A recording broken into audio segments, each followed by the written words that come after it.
ce geste d'un doigt viendra mon secours.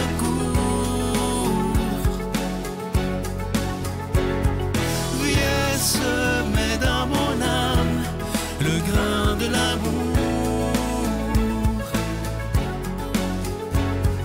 Je traverse un désert et je meurs de soif. Montre-moi le mystère qui garde la foi.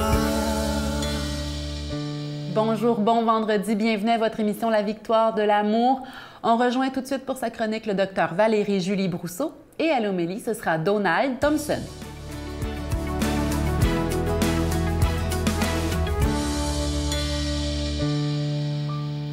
Bonjour, ici Dr Valérie-Julie Brousseau avec la chronique Nomade du désert. Aujourd'hui, j'ai envie de vous parler de l'écologisme. Notez que je finis avec écologisme. Pourquoi je vous parle de ça? Dans la littérature médicale, récemment, on a remarqué qu'il y avait des nouvelles maladies dans le cadre des dépressions qui étaient liées à la dimension de l'écologisme, c'est-à-dire que des gens qui sont dans un cercle de pensée où il y a un fatalisme, c'est la fin du monde, tout va s'écrouler, essentiellement, on ne fait pas attention à rien, c'est terrible, on ne s'en sortira pas, il n'y a rien qu'on peut faire, les gens autour de moi, ils n'en font pas assez, etc. Et cette réflexion-là me perturbe un peu parce que, essentiellement, on part donc d'une idée ou d'un concept et puis on en développe une dépression. Et c'est rendu quand même grave pour certaines personnes. Qu'est-ce qu'on peut faire, nous, comme croyants par rapport à ça? Bon, on sait tous, les chrétiens, de façon générale, voient la création, la nature comme l'œuvre de Dieu. Et on a donc un rôle à dire que nous aussi, faisons partie de la création. Donc, il n'y a pas de raison de s'exclure de l'environnement ou de l'écologie. Et c'est important de bien rester en ligne, de ne pas dire que pour sauver la planète, il faut qu'on attaque des gens ou qu'il y ait moins de gens ou qu'il y a des gens qui n'ont pas leur place sur la planète.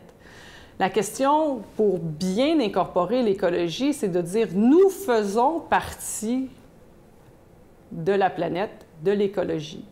Et là, notre vision chrétienne nous permet d'aller faire un pas de plus à ce que j'appellerais d'avoir une vision un peu cosmique, c'est-à-dire que ce dont nous faisons partie est quelque chose qui est en développement, qui n'est jamais terminé et dans laquel il y a des morts et des résurrections. Il peut y avoir des morts précoces de certaines espèces avec des extinctions qui ne devraient pas avoir lieu, mais il y a aussi de la vie, puis il y a aussi du renouvellement.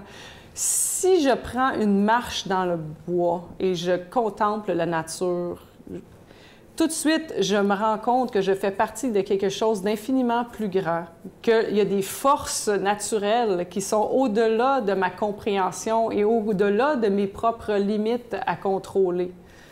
Et là, on peut transformer notre vision, au lieu d'être dans une vision toujours péjorative ou d'activisme, on peut développer une attitude écologique qui est beaucoup plus en communion avec l'environnement, beaucoup plus en communion les uns avec les autres. Et dans cette vision-là, il n'est pas vraiment possible de devenir déprimé à cause de l'écologie ou de l'environnement. On est obligé, en fait, de se réjouir, on est obligé d'être émerveillé. On peut avoir des inquiétudes, on peut avoir des champs de bataille, mais dans cette vision plus cosmique, nous sommes ensemble un avec la nature en tant qu'être humain. Notre Père qui es aux cieux, que ton nom soit sanctifié, que ton règne vienne, que ta volonté soit faite sur la terre comme au ciel. Donne-nous aujourd'hui notre pain de ce jour. Pardonne-nous nos offenses, comme nous pardonnons aussi à ceux qui nous ont offensés. Et ne nous laisse pas entrer en tentation, mais délivre-nous du mal, car c'est à toi qu'appartiennent le règne, la puissance et la gloire pour les siècles des siècles. Amen. Je continuerai à croire, même si tout le monde perd espoir. Je continuerai à aimer, même si les autres parlent de haine. Je continuerai à construire, même si les autres détruisent.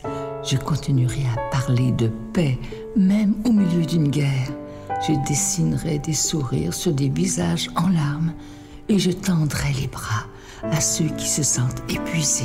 Oui, je continuerai à croire. Encore une fois, je vous parle de ce magnifique cadeau du mois de mai, ce mois de Marie, une belle exclusivité de la Victoire de l'amour. Ça fait tellement longtemps que vous nous demandiez un pendentif de la médaille miraculeuse et c'est fait. On a trouvé un fournisseur qui nous l'a fait la réplique exacte, c'est frappé au laser. Et ce qui est magnifique, c'est que c'est en pendentif, la chaîne est incluse et ce pendentif, il est déjà béni. Je vous raconte l'histoire rapidement si vous ne l'avez pas entendu dans les semaines précédentes. En 1830, Sainte-Catherine-Labouré a des apparitions de la Vierge Marie. Et c'est la Vierge Marie elle-même qui lui dit « Faites frapper », ça veut dire « Faites fabriquer des médailles sur ce modèle ». Donc, en quelque sorte, c'est la Vierge Marie qui a dessiné cette médaille. Et elle dit ceci, la Vierge, à Sainte-Catherine, « Tous ceux qui la porteront avec confiance recevront de grande grâce ». Je vous rappelle que c'est avec un don de 25 $. Et si vous en voulez deux avec un don de 40 $, je vous donne l'adresse.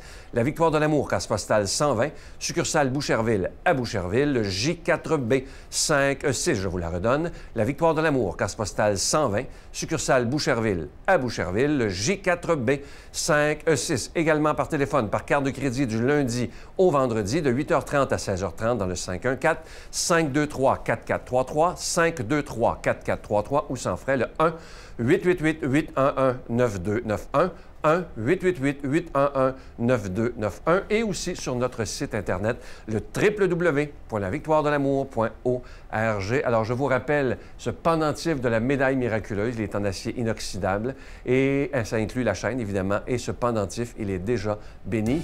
Décidons d'y croire totalement et de faire confiance à Marie. Mon Dieu, donnez-moi la sérénité d'accepter les choses que je ne peux changer, le courage de changer les choses que je peux et la sagesse d'en connaître la différence. Amen.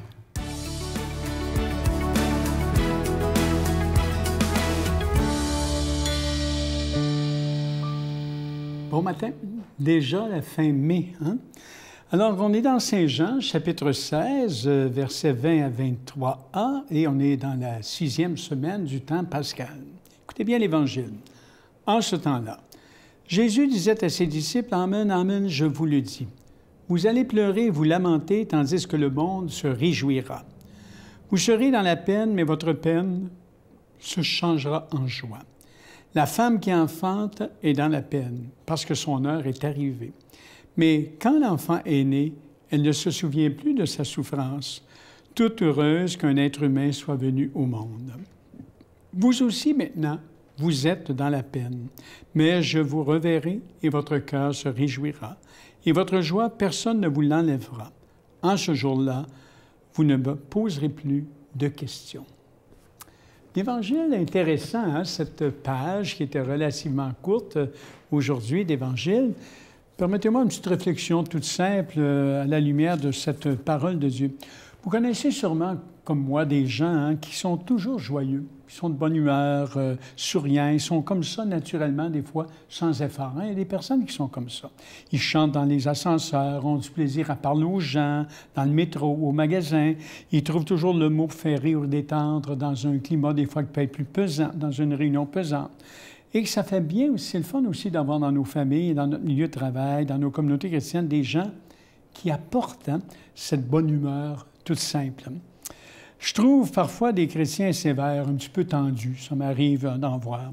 Il y a un philosophe allemand du 19e siècle, Friedrich Nietzsche, disait qu'il croirait les chrétiens quand ils auront l'air de ressusciter ou quelque chose du genre. On connaît également la formule, hein, « Un saint triste est un triste saint ». Oui, il y en a quelque chose à travailler, à réfléchir. Si on croit vraiment à l'amour de Dieu, on est habité à sa présence, à sa résurrection, on ne peut pas avoir l'air abattu comme des gens qui n'ont pas d'espérance, hein, selon la formule de saint Paul, entre autres, dans une de ses lettres. Comme chrétiens, comme chrétiennes, nous sommes des gens joyeux, pleins de sérénité, tranquilles, des gens qui se savent enveloppés de la tendresse de Dieu. Et c'est important qu'on prenne conscience de ça. Hein? La joie que Dieu nous donne, elle demeure imprégnée en nous et se manifeste partout. La paix que Dieu nous donne, elle nous habite à tous les instants de la journée. Hein? Alors, vivre dans la joie de Dieu, c'est garder son calme, c'est prendre du temps avec les autres, c'est pas se prendre au sérieux. J'aime bien l'humour de Dieu. Hein? On pourrait dire, il sait rire. Autrefois, on enseignait que Jésus ne pouvait pas avoir rire parce que le rire était compris comme une faiblesse, une légèreté, un manque de sérieux. Et Dieu est sérieux. Bon, il y a tellement d'ouvrages, disait une vieille amie religieuse, il est tellement occupé avec tous les problèmes de la terre, il n'a pas le temps de rire. C'est faux. Dieu n'est pas fatigué, ni grognard, ni un tyran sévère. Il est le bon Père qui aime ses enfants. Jésus l'a prouvé constamment à travers des actions très, très concrètes et ses paroles, hein, qui nous fait des clins d'œil savoureux, qui nous donne des petites preuves concrètes de sa tendresse. Hein. Alors, c'est intéressant. À un moment donné, j'ai pas eu le temps de demander de l'aide.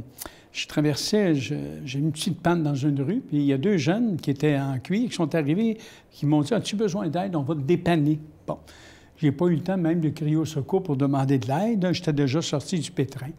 Je constate ça comme une délicatesse de Dieu, voyez-vous? Un clin d'œil de la providence, comme on dit.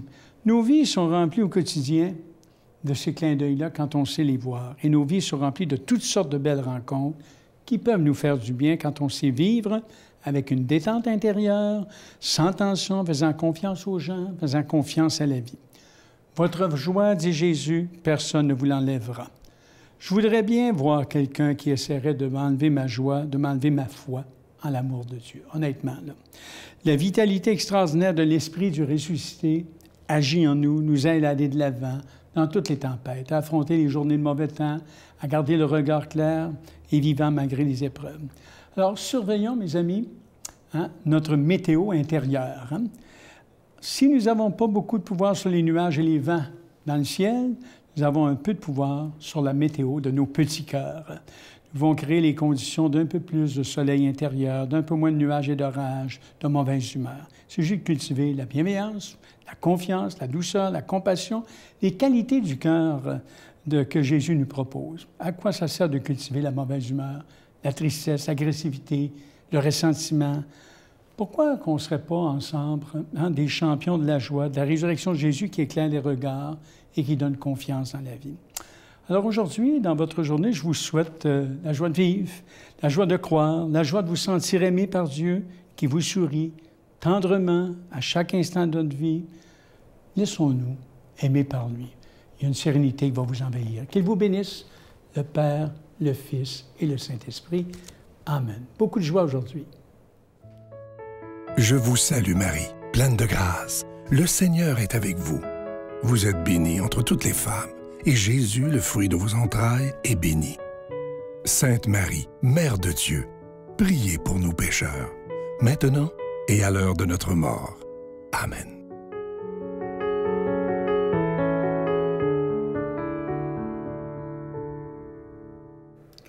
La fête aujourd'hui d'un saint que j'aime beaucoup, Saint Augustin, qui est mon saint patron de la conversion. Le premier de qui j'ai entendu dire qu'il avait vécu une très grande conversion du jour au lendemain après moult lectures et conversations. Il a accueilli que Jésus était Dieu. Il a accueilli que Dieu était vivant dans sa vie et ça a changé sa vie. Il est devenu évêque, etc.